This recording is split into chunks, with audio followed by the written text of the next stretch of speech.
And we thought we were doing rather well. And over lunch, Bob took David and me to task and told us that we didn't have a campaign, that we didn't know how to campaign. Had we called Gordon Brown or Barack Obama, and when were we going to do it? Such uncompromising behavior and demeanor is what makes a leader. He's our very own, completely unreasonable counselor, Sir Bob Geldof. Bob.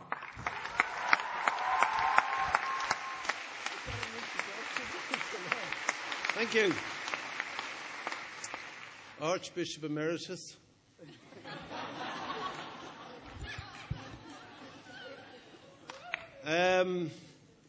Ladies and gentlemen, it's extraordinary that Desmond is with us again this year. I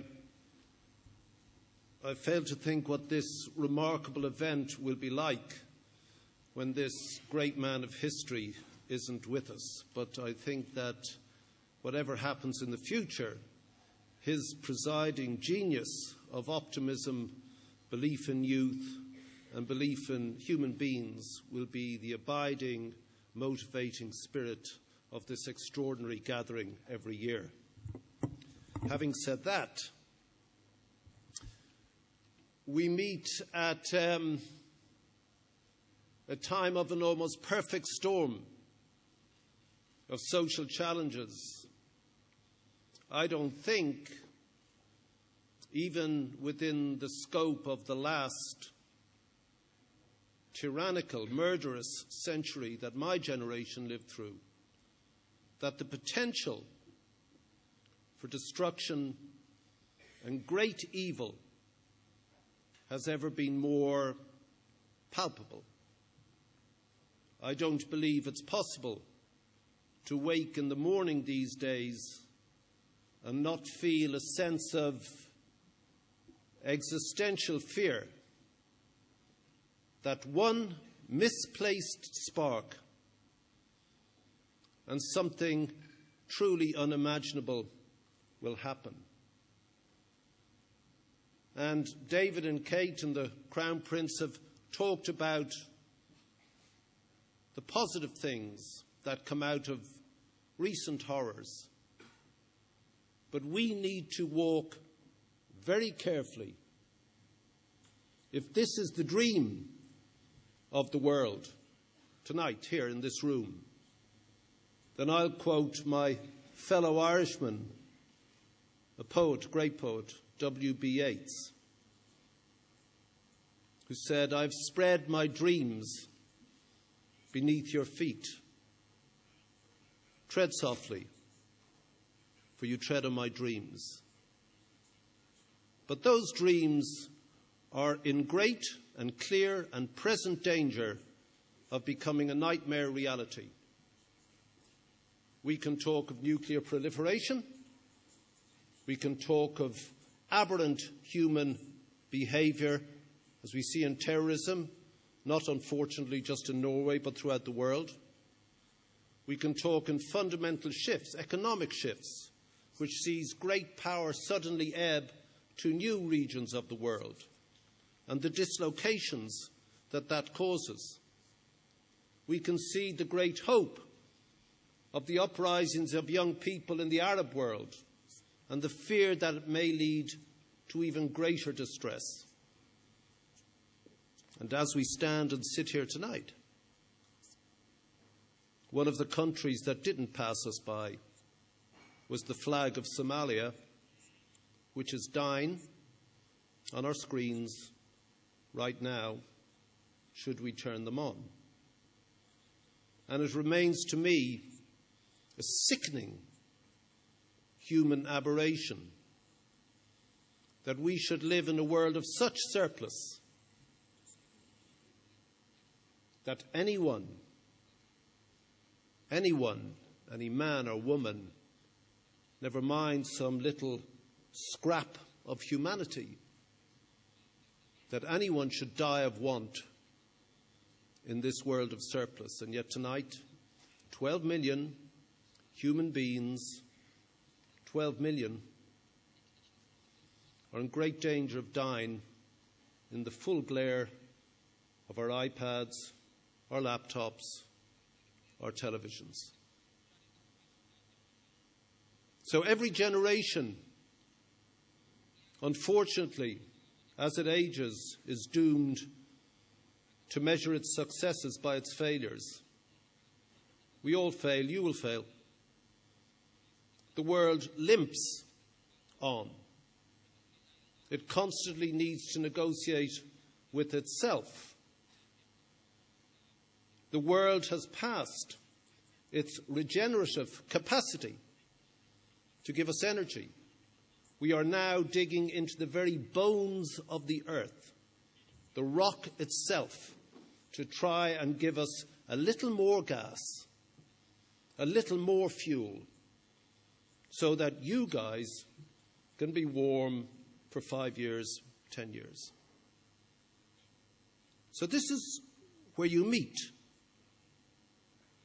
All the achievements we've seen that you realized in the last 12 months are singular of events of extraordinariness. But that's because we are extraordinary. We are a sensational creature. We are a miraculous species. But given the sensation and the miracle, what do we do with it? We gobble the world up. We ruin the seas. We poison the air. We break open the core of the planet for another 5 years of heat. This is not sustainable. This is criminally stupid. So I'm getting on.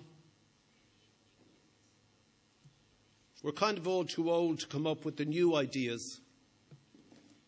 But David referred to, or Kate referred to the mayor of Zurich referred to the global village of Marshall McLuhan. I think we've moved beyond that. With my group tomorrow, I'll be talking about media, but I don't think it's media anymore. I think those things that I see flashing away there are beyond media. I think we're like bees or ants now, a beehive society beyond a village, instant contact. But get one of those connections wrong, and the ant wanders off into oblivion.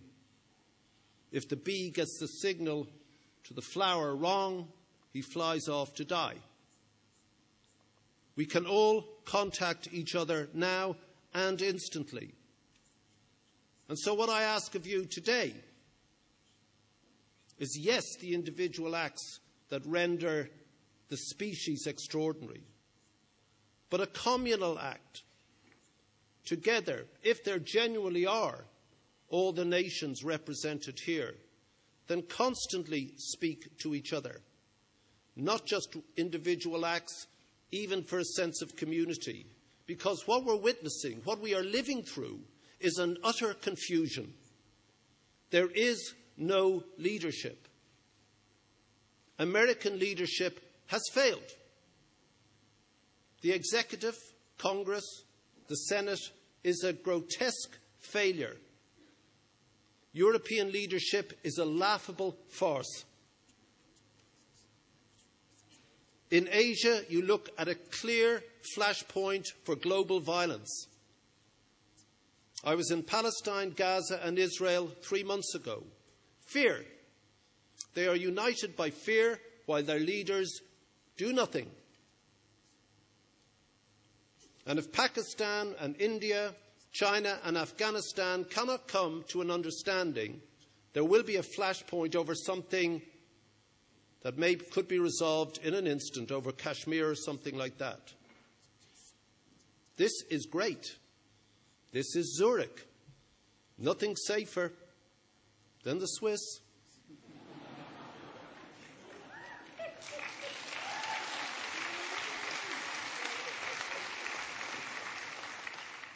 But Switzerland is not the escape hatch for planet Earth. You're the pilots now, guys. You're not young. One young world is a misnomer. You're past being kids. You're the grown-up people who think. And if we are miraculous, if we are exceptional, it's because of this.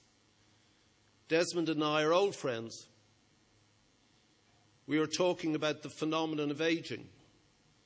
I don't think that I'm 19 or that I'm 30 or I'm 50. He doesn't think he's 79 or he's 40 or 20. You just are. The self looks at the body aging. And it's weird. Look, I've got 3 spots here. I noticed them last week. Weird. It happened without me allowing it. And I will die without me allowing it. And age doesn't wither you. Look at this fellow. It doesn't diminish you. He's tiny, but he's not diminished.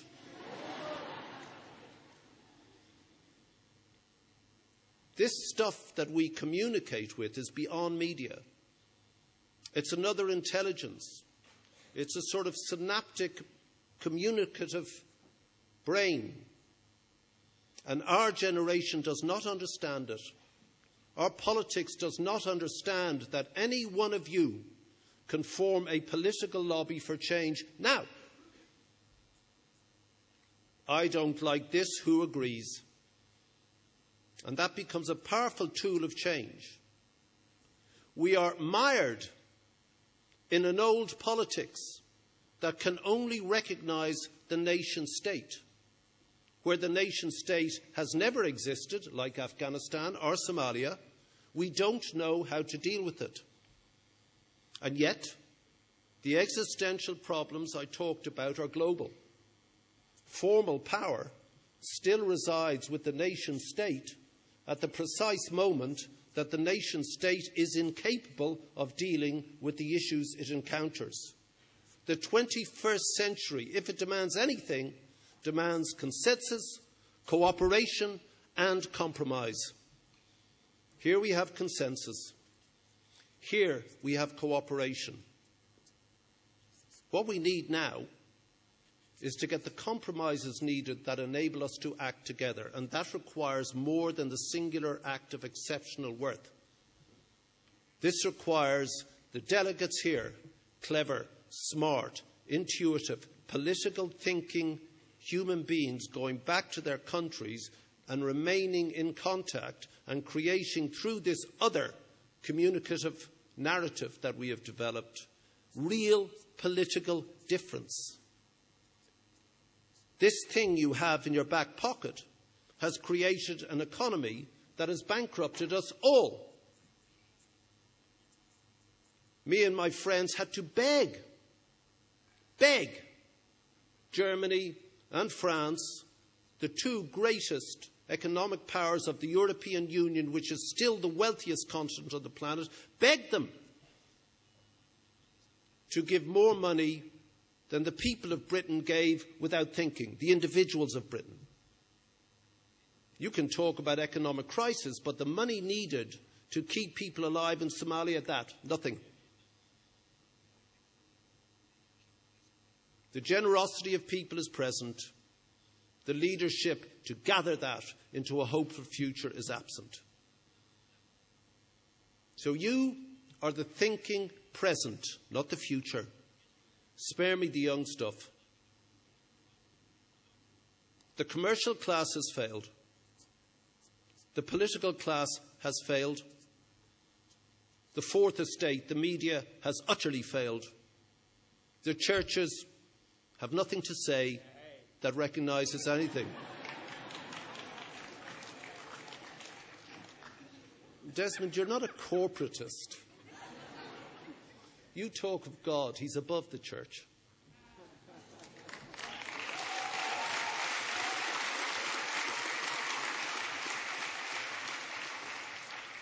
I love being here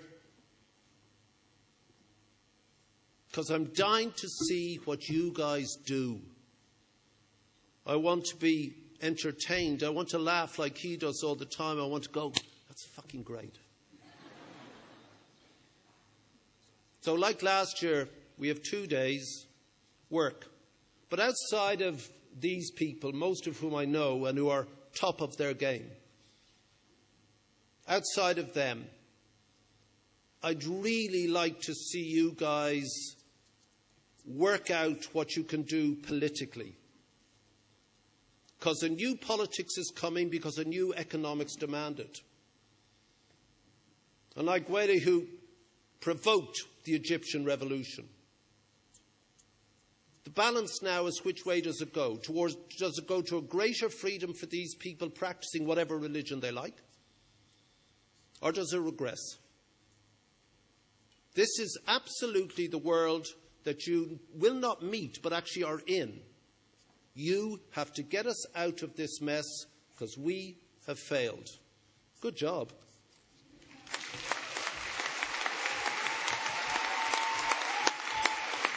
Put your hands together for Bob Geldof.